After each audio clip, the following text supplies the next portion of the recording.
Namo Adita Fa. Thank you so much for joining me for our daily practice check-in. Listen, listen, listen. This beautiful sound calls us back to our true home.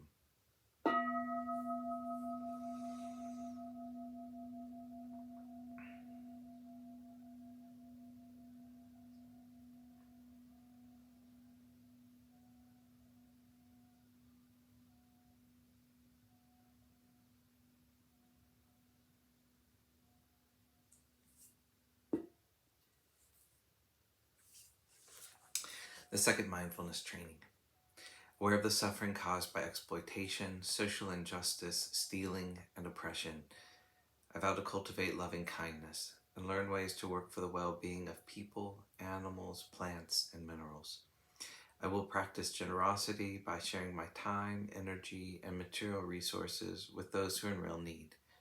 I'm determined not to steal and not to possess anything that should belong to others. I will respect the property of others, but I will prevent others from profiting from human suffering or the suffering of other species on earth.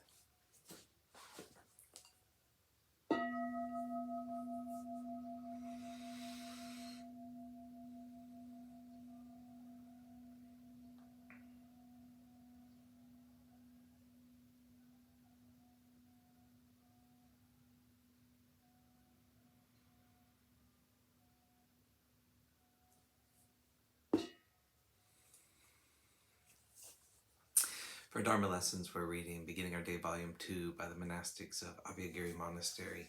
Today we're reading The Power of Speech by Ajahn Karunadhammo.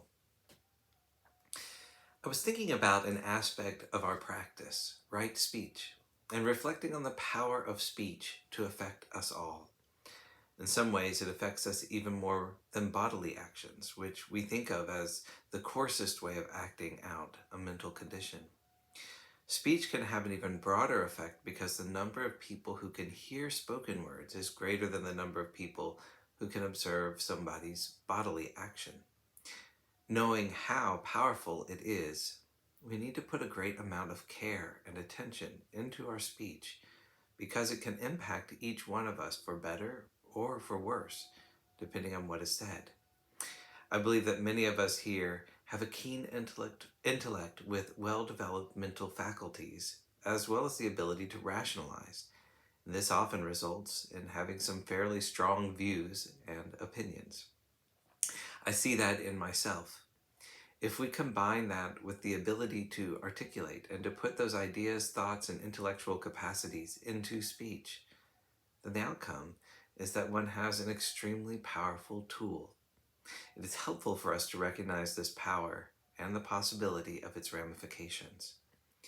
Thinking historically, we see how one person in this past century with a strong intellect and a powerful ability to articulate influenced an entire culture to the point that even though he may not have personally taken many lives himself, he was responsible for the destruction of 6 million Jews and millions of other people. He also justified horrible kinds of experimentation on human beings. All of this took place simply because of the power of his intellect and speech. Conversely, speech can be used on a mass scale for good. We realize this when we look at our own teacher, the Buddha, who was able to use speech for the benefit of many, many people. And 2,600 years later, his ability to communicate and use speech effectively has continued to have a strong influence worldwide. For better or for worse, speech can be an exceptionally powerful tool, and here in our community we need to be aware that it can have a potent and long-lasting effect. If we have a keen ability to think, rationalize, and analyze, as well as the ability to articulate, it doesn't mean that our speech is always free from defilement. With all of those qualities, the underlying negative tendencies can still be expressed.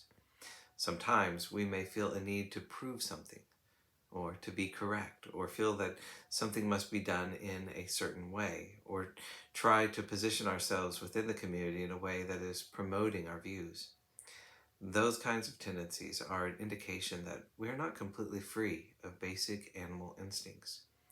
Our brains may have well-developed cortices and speech centers, but We also have the lower functioning parts that are influenced by basic unwholesome tendencies toward territory, ownership, and a sense of me and mine. These tendencies are still part of our cultural inheritance, our karma, and our biology. No matter how skilled we are with an ability to speak, no matter how clever we are in the way we think and analyze, these tendencies still come bubbling up. We need to be aware of that and use our speech in a way that is conducive to harmony, because we also have the ability to harmonize. Think about how powerful and uplifting it can be when there is discussion in the community centered on Dhamma. Similarly, somebody may express intentions toward kindness, support, clarification, and truth by articulating a harmonious viewpoint, something that contributes to the welfare and the well-being of the community. We can develop harmonious speech by using the skills we have learned practicing the Dhamma to check our speech when karma starts to bubble up. If a conversation is heading in the wrong direction, then one needs to be able to stop it, change direction, or skillfully withdraw if necessary. We can then move toward establishing a speech that is not only well expressed, but also grounded in kindness and an interest in supporting the welfare of the whole community.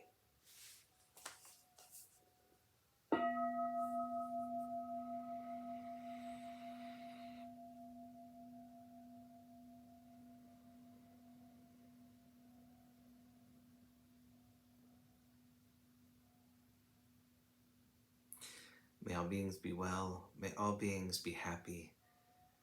May all beings be peaceful. Namo Adirafa. Thanks so much for joining me today.